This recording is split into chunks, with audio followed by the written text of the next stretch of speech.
से लेके पूरे ऊपर स्तर तक में जब जाइएगा तो गिना चुना लोग मिले, और वो भी अगर निचले स्तर के लोग हैं तो उनके साथ में आज शोषण हो रहा है। संस्थान में आज बाकायदे आपको ज्ञापन भी दिया गया था कि वर्कर्स का, कि हम लोग का जो सैलरी है उस पे कटौती किया जा रहा है, उनका जो डे है वर्किंग डे उस पे कटिंग किया जा रहा है, आपका जो संडे जो छुट्टी रहता था उसका पहले सैलरी आता था उसको काट दिया गया। तो सब जगह यहाँ इतना ज्यादा संस्थान होने के बावजूद हम लोग अभी बेरोजगार बैठे हुए। अच्छा बताइए, आप जो बात कर रहे हैं, बहुत बड़ा आरोप लगा रहे हैं, इतने सारे फैक्ट्री होने के बावजूद भी आपके क्षेत्र के लोग बेरोजगार हैं, तो यहाँ का जो फैक्ट्रीज है यहाँ कहाँ का आदमी यहाँ बैठे हुए? देखिए, जितना जो हम लोग का यहाँ पे बना हुआ है संस्थान, आपको ऋण पास भी है, CIP भी है, लेकिन इन सारे जगहों पे सारे बाहर के लोग बहुल।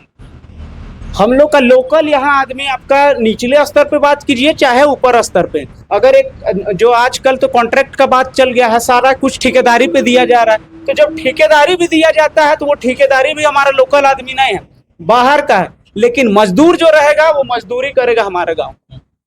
तो भाई जमीन मेरा, सारा कुछ मेरा, और हम मजदूरी करें? क्या हम लोग में काबिलियत नहीं है ठेका लेने का? हम लोग का सड़क जब बनता है गांव का तो। जोहार, नमस्कार, आदाब। आज हमारे बीच बात करने के लिए मौजूद है कांके विधानसभा के भावी प्रत्याशी फुलेश्वर बैठा जी, और वर्तमान में जिला उपाध्यक्ष हैं, और इन्होंने JBKSS का फॉर्म भर दिए हैं, और हमें जानने का प्रयास, इसका पूरा हम डिटेल लेने का प्रयास करेंगे कि इन्होंने कितने तक पढ़ाई लिखाई क्या किए हैं और संगठन के लिए क्या काम कर रहे हैं, जानेंगे। तो जोहार। जोहार दादा। तो आप पहले ये बताइए, आपका अपना परिचय बता दीजिए थोड़ा सा। सबसे पहले आपके व्यूअर्स को मेरा खतियानी जोहार रहेगा। मेरा नाम फुलेश्वर बैठा हुआ, मेरा अपना घर रूटू में है, और पैतृक घर जैसे पापा का है वो बुढ़मू में। अभी पढ़ाई लिखाई में जैसे हम गांव के स्कूल से ही स्कूलिंग किए हैं, उसके बाद BIT मेसरा से मैकेनिकल इंजीनियरिंग में BTech किए हैं, उसके बाद BIT सिंदरी से MTech किए हैं, और उसके बाद अभी BIT मेसरा से PhD कर रहे हैं। अच्छा ये बताइए था, इतना पढ़ लिख के आप JBKSS पार्टी में क्यों आए? देखिए, इतना पढ़ाई करने के बाद हम लोग का एक जो राजनीति के इस पे आना पड़ा, तो उसका बहुत सारा बिंदु है जो आज हम लोग को जो झेलना पड़ रहा है। आज हम लोग का जो सिस्टम थोड़ा जो खराब हो गया है, हम लोग जो सिस्टम का मार झेल रहे हैं। बेसिकली हम लोग किसी पर्टिकुलर व्यक्ति का मार नहीं झेल रहे हैं, सिस्टम का मार झेल रहे हैं हम लोग। आज हम लोग एक पढ़ा लिखा युवा है, हमको क्या चाहिए था? रोजगार चाहिए था। आज हम लोग रोजगार के लिए फॉर्म फिलअप करते हैं, एग्ज़ाम देने, एक तो अपना सेंटर से, अपना ज़िला से हम दूसरे ज़िला में जाते हैं, 150-200 किलोमीटर दूर जाएंगे, एग्ज़ाम देंगे, और जब आते हैं तो पेपर लीक हो जाता है। एक मामला हो तो चलता है, आप निचले स्तर का एग्ज़ाम बोलिए, नीट का बात कीजिए, या फिर आप CGL का बात कीजिए, आप नेट का बात कीजिए, सब जगह पे आज पेपर का धांधली हो रहा है। आप जितना, जैसे हम लोग बोलते हैं ना कि एक पहले चोरी होता था सामान का, आज चोरी चमारी हो रहा है नौकरियों का, आज चोरी चमारी हो रहा है अधिकार का, जो हम झारखंडियों का हक और अधिकार का जो है उसका चोरी हो रहा है। यही सब कारण है जिसकी वजह से आज हम लोग पढ़ाई लिखाई के साथ साथ आज अभी हम लोग राजनीति में कदम रखे हैं। आपको तो सरकारी नौकरी करना चाहिए था, सरकारी नौकरी मतलब आप कहीं जॉब करते थे क्या? देखिए, हमारा क्वालिफिकेशन के हिसाब से नो डाउट कि हम लोग अच्छे जगह पे जाएंगे। अभी भी हम लोग, जैसे क्या है कि पहले मैं BTech के बाद मेरा जॉब था, बायजू में भी मैं काम किया हूँ, लेकिन इतना सब करने के बाद भी आज जब हम लोग पीछे मुड़ के देखते हैं, जब सिस्टम की ओर देखते हैं, तो इतना ज़्यादा सिस्टम खराब हो गया कि आप अपना जॉब में रहते हुए एक पेपर नहीं बनवा सकते।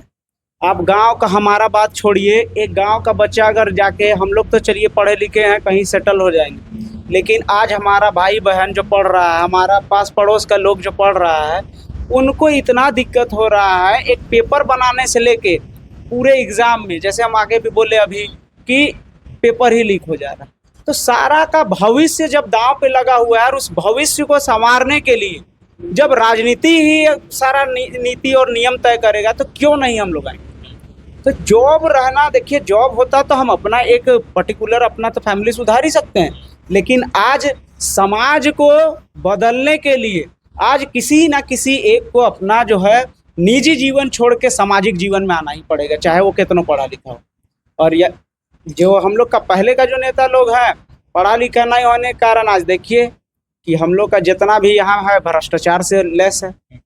आप बगल में आज हमारे गांव में आए, आप कांके में आए हैं, कांके में ही बगल में चामा है।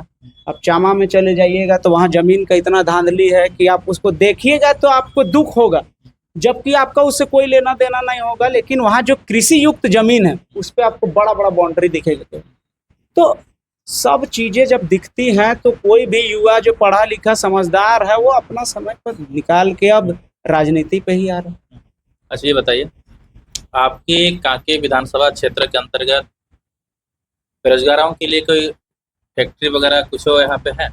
देखिए कांके के अंतर्गत हमारे यहाँ पे जितनी संस्थाएं हैं उतना हमको नहीं लगता है कि हमारे विधानसभा में और कहीं होंगे। आप देखिए कि रांची में पूरा कांके में BAU है, NLU है, IICM है, CMPDI है, आपका सेंट्रल यूनिवर्सिटी है, ट्रांसपोर्ट नगर अभी बना है, आपका ITBP है, जगुआर है।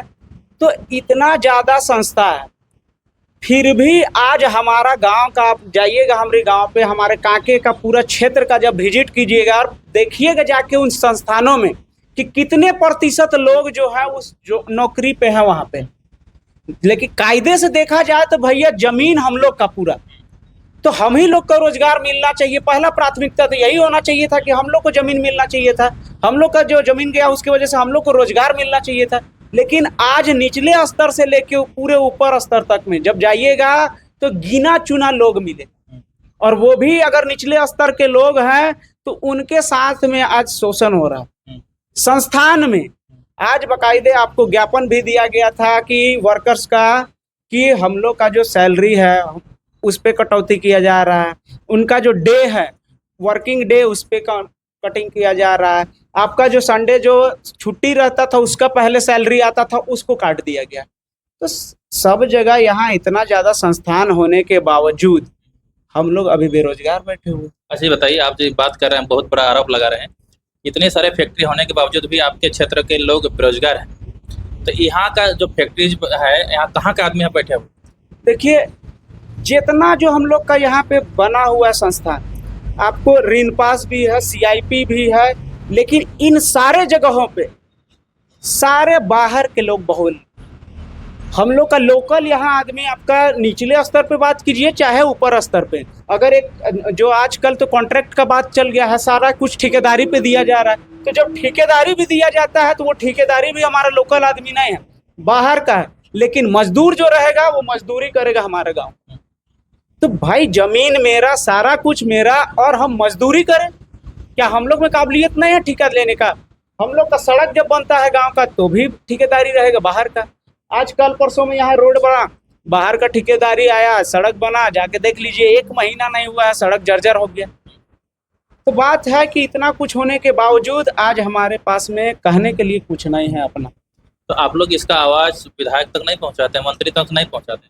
देखिए कहने के लिए तो कांके विधानसभा में जो हमारा जो विधायक है समरी लाल है, लेकिन जो क्या है समरी, उनका जो निजी यहाँ बोला जाता है कि उन 4 साल तक, आज देखिए कि वो 4 साल तक पूरा अपना स्थानीयता ही प्रूव करते रहे, तो क्या विकास करेंगे? आप क्या बात उनको बताइएगा जब उनका खुद का स्थानीयता सही नहीं है? आज बोलते हैं कि बाहरी है, उसको क्यों बोलते हैं?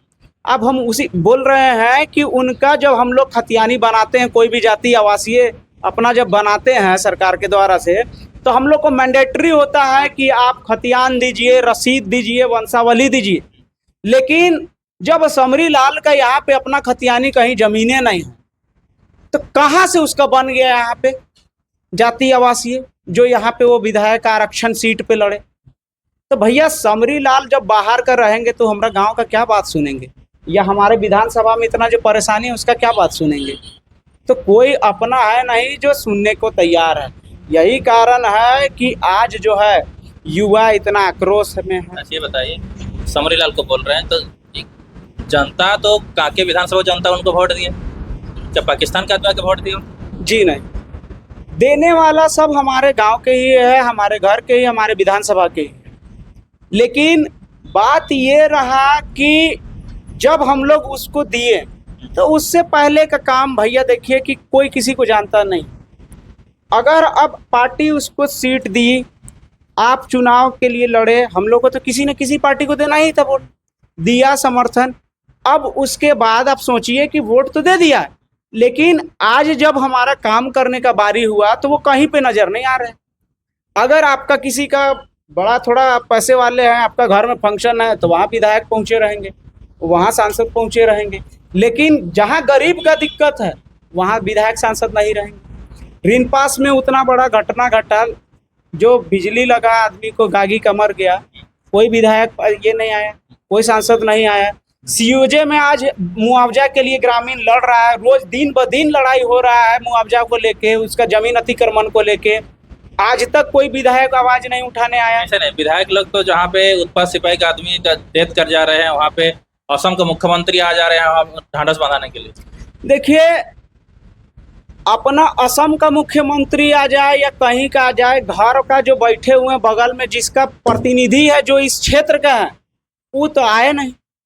आप उत्पाद सिपाही का बात किए हैं, उत्पाद सिपाही में अगर स्वास्थ्य व्यवस्था इतना बड़ा आप रनिंग करवा रहे, 10 किलोमीटर का रनिंग है, तो आपको स्वास्थ्य व्यवस्था के लिए एकदम तत्पर वहीं पे रहना चाहिए था, वहीं पे कैंप लगा के रखना चाहिए था कि कितना इमरजेंसी हो सकता है। उसके लिए एम्बुलेंस एनी टाइम अवेलेबल होना चाहिए था, हॉस्पिटल से लाइन अप होना चाहिए था। लेकिन आज आप जाइए, हॉस्पिटल का ही इतना जर्जर स्थिति है, हॉस्पिटल का मैनेजमेंट का इतना जर्जर स्थिति है, तो क्या करेगा समरीलाल? कहने के लिए तो रिम्स में बहुत उसका एक्टिविटी है, लेकिन आप रिम्स में चले जाइए तो वहाँ जाके देख लीजिए वहाँ का मैनेजमेंट। जब आप फंड नहीं दीजिएगा, जब वहाँ का मैनेजमेंट आप नहीं देखिएगा, आप लोकल प्रतिनिधि हैं, उस जगह के हैं, वहाँ से 2-3 किलोमीटर के बीच में आपका आवास है, तो आप जाके नहीं विजिट कीजिएगा, नहीं इंस्पेक्शन कीजिएगा तो कैसे होगा? अब बाकी हम लोग का देखिए, ग्रामीण को चाहिए ही क्या? शिक्षा चाहिए, स्वास्थ्य चाहिए, रोजगार चाहिए। तो आप तो ना स्वास्थ्य दे पा रहे हैं, ना शिक्षा दे पा रहे हैं, ना रोजगार दे पा रहे हैं, तो क्या आपसे उम्मीद लगा के बैठेंगे? अच्छा बताइए, आप लोग जीतने के बाद आप लोग क्या कीजिएगा? देखिए, हमारा अगर सरकार रहता है, हम लोग जो हमारा JVKS JLKM पार्टी जो है, अगर जीत के सरकार में आती है तो हम लोग जो मुख्य मुद्दा है, पहला तो स्थानीयता का है, दूसरा है नीति और नियोजन नीति का बात है, तीसरा है कि हम लोग स्वास्थ्य का, शिक्षा का, रोजगार का, इन मुख्य बिंदु पर एकदम हम लोग का जोरदार फोकस रहेगा। और इन बिंदुओं को हम लोग गहनता से अपनी कर रहे हैं। जो ग्रामीण का जो निजी, चूंकि विधानसभा का चुनाव जो होता है वो लोकल चुनाव बोल सकते हैं आप, लोकल चुनाव है, लोकल लोगों का एकदम जो मजबूरी है, लोकल लोगों का परेशानी है, उसके लिए होता है। लेकिन आज हमारा गांव कहिए, हमारे गांव पे ही मुख्य सड़क नहीं है बढ़िया से। पीछे चले जाइएगा आप, यहाँ पे अगर इधर सनपाटन चल जाइए, वहाँ पे सड़क नहीं है, वहाँ बिजली का समस्या है। तो भैया आपके पास में क्या ऐसा दिक्कत हो जा रहा है कि आप लोग ना विजिट कर रहे हैं, ना आप अपना गांव, अपना प्रखंड में देख रहे हैं? हमको तो यहाँ तक यही लग रहा है कि भाई उन लोग को सीधा सीधा वोट मिल जा रहा है, जिसकी वजह से उन लोग ध्यान नहीं दे रहे। तो यही है कि अगर हमारा सरकार बनता है, हमारा जयराम दादा CM बनते हैं, तो हम लोग का जो ये मुख्य बिंदु है, एकदम जो ग्रामीण का एकदम जुड़ा हुआ, जो निचले स्तर का, वही मेन जो है परेशानियां, उन्हीं को दूर करने के लिए हम लोग काम में आगे रहेंगे और एकदम लगातार जो है ग्रामीणों का विकास के लिए। आज देखिए कि जयराम दादा जो है वो बाकायदे लिखित तौर पे 75% जो अपना प्रत्येक विधायक का डोनेशन के लिए आप लिखित ही करवाए फॉर्म पे। तो विकास के लिए हम लोग तत्पर हैं। और इतना जो मुद्दा गिनवा दिया आपको हम, ये तो मुख्य मुद्दा है, उसके बाद तो हम लोग खेती बाड़ी करके भी खाना खा सकते हैं। अच्छा बताइए, अगर फुलेश्वर बैठक कांके विधानसभा क्षेत्र से जीत के आते हैं तब सबसे पहला काम क्या कीजिए? अगर हम यहाँ से प्रतिनिधित्व करते हैं और अगर हम यहाँ से जीतते हैं, तो मेरा सबसे पहला मुख्य बिंदु होगा ना, जो कि हर क्षेत्र में मेरा जितना जो सामुदायिक भवन है, आज हमारा गांव का बच्चे बढ़िया से पढ़ नहीं पा रहा, हर सामुदायिक भवन हर जगह पे है, हर सामुदायिक भवन को हम सबसे पहला काम करेंगे कि लाइब्रेरी में कन्वर्ट कराने की कोशिश करेंगे। जितना जगह पे सामुदायिक स्वास्थ्य केंद्र है, उन स्वास्थ्य केंद्र में आज जो नर्स नहीं बैठते हैं, सुविधाएं नहीं उपलब्ध हैं, उन सारे मुद्दों पे एकदम गहनता से एकदम डॉक्टर को एनी हाउ वहाँ पे नर्स को रहना होगा। जितना जो नेसेसरी जो ट्रीटमेंट के लिए चीज़ें लगती हैं वो होना चाहिए, उसके काम करेंगे। स्कूल आज जो सरकारी स्कूल है हम लोग का, यहाँ पे जाके देखिए बुढ़मू में स्कूल नहीं है। तो इन सारे जगहों पे जो है स्कूल का, चूंकि शिक्षा सुधरेगा, लोग सुधरेंगे, शिक्षित हो जाएंगे तो अपना रास्ता अपने तय करेंगे। फिर हम लोग को 200 रुपये या मैया सम्मान योजना के जैसा 1000 रुपये 18 साल का युवक युवती को नहीं देना पड़ेगा। अच्छा, माया समाज योजना की बात कर रहे हैं। माया समाज योजना के तहत आपके गांव वालों को मिला क्या?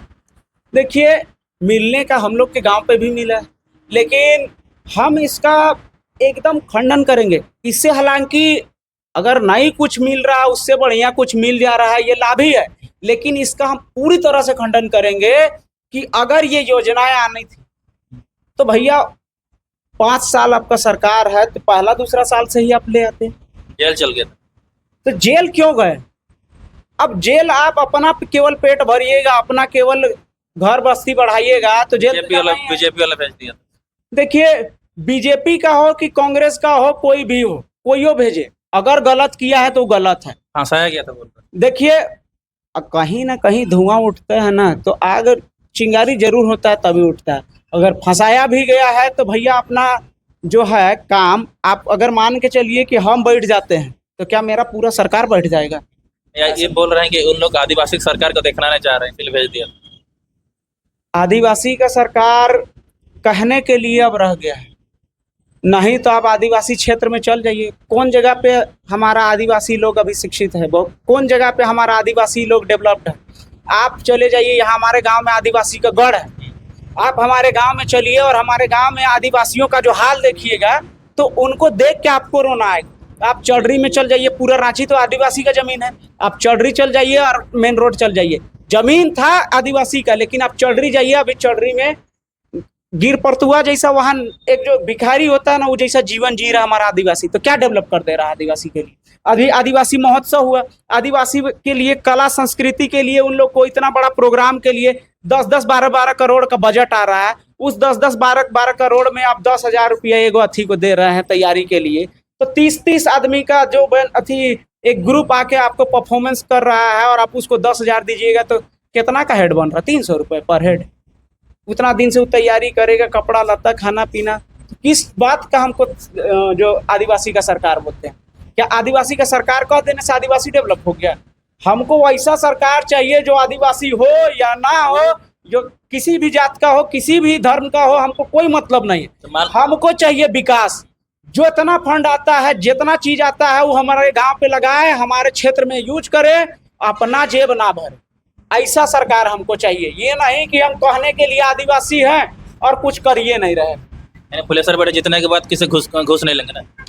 देखिए, जीतने के बाद हम लोग आज बोल देते हैं, आपको साफ बोल देते हैं, अगर हम लोग 10,000 भी घर में कमाते हैं ना तो हम लोग का जीवन बहुत हंसी खुशी से चलता है, क्योंकि हम लोग गांव के हैं और गांव में ना एक बात का जो होता है ना वैल्यू होता है, आपका जबान का बात होता है, आपका प्रतिष्ठा होता है।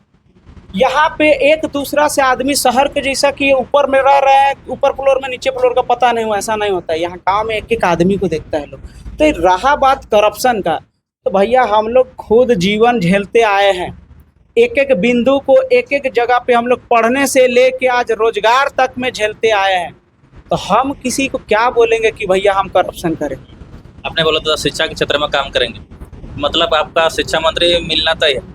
देखिए, देखिए अब जो भी बात हो ये तो बहुत आगे की बात है, लेकिन उम्मीद करते हैं अगर हम जीतते हैं तो हम भैया शिक्षा मंत्री मिले या ना मिले, लेकिन मेरा ये अपना पर्सनल रहेगा कि हम तीनों क्षेत्र में, तीनों मेरे विधानसभा में जितना क्षेत्र पड़ता है, तीनों विधानसभा के तीनों प्रखंड में, मेरा जो विधानसभा है कांके विधानसभा, उसमें 3 प्रखंड पड़ता है और कुछ शहरी क्षेत्र पड़ते हैं, निगम क्षेत्र। तो तीनों विधानसभा तो तीनों प्रखंड में हम जो करेंगे, एक बढ़िया पहले तो स्कूल का ये कर देंगे, उसके बाद हम सरकारी जो तैयारी के लिए आज कितना सारा योजना आ रहा है, लेकिन कोई योजना धरातल पे नहीं है। तो उन योजनाओं को हम धरातल पे रखने का कोशिश करेंगे और तीनों जगह पे हम तीनों प्रखंड में हम रखेंगे कि एक एक सरकारी जो है एक कोचिंग इंस्टीट्यूट चले जिस पे तैयारी करवाया जाए एकदम हर एक जॉब के लिए, जिससे क्या होगा कि लोग जिनका दूर पड़ जाता है रांची आना जाना, उन लोग का तैयारी वहीं गांव पे ही होगा, वहीं प्रखंड में ही हो जाएगा, तो 10 किलोमीटर 12 किलोमीटर आसानी हो जाता है। तो हम इन सारे मुद्दों पे एकदम काम करने के लिए तैयार हैं।